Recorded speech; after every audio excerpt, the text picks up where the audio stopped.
আসসালামু আলাইকুম চাচা। চাচা কি করছেন? ধান বাড়িচ্ছি। এখন এই আধুনিক সময় এসে এরকম ভাবে ধান বাড়িচ্ছেন কেন?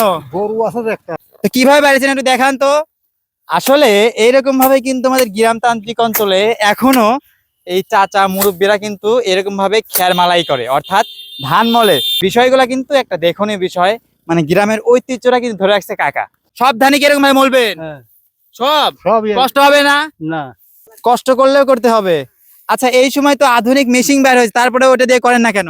খ্যার নষ্ট হয়ে যাবে সেই লেগে। আপনি গরু খাইতে পারবে না খ্যার? সেই খ্যার সে খায় না গরু, খায় না, না। এই জন্য হাত দিয়ে মোলা। হাত দেব। আসলে এরকম ভাবেই আপনার ধানগুলা মালাই করছে কাকা। এটা একটা গ্রামের ঐতিহ্য বলতে গেলে। কয় বিঘা ধান লাগাইছেন এবার? দিকে দাঁড়ে সব ধানই কি এরকম ভাবে মালাই করবেন? ওগুনে মারাই হচ্ছে মেশিন দিয়ে। ওগুলা মেশিন দিয়ে? হ্যাঁ। তার মানে আধুনিকের সাথে আগেকার অঞ্চলের সব মিলাই রাখছেন আপনারা। তো এটাই হচ্ছে কৃষির একটা সৌন্দর্য। শুধু মেশিন দিয়ে কিন্তু না, মেশিন দিয়ে করলে দেখা যাবে এই খেরগুলা যে আমান বের হচ্ছে এগুলা কিন্তু ভেঙে চুরমার হয়ে যাবে। তো যার কারণে হাত দিয়ে মালাই করে নাকি কাকা? আমি একটু আপনাদেরকে দেখাই কিভাবে এগুলো মালাই করে। অনেকদিন পরে গ্রামে এই বিষয়টা চোখে পড়লো। চাচা মালাই করতে পারবো না তো? বিসমিল্লাহ।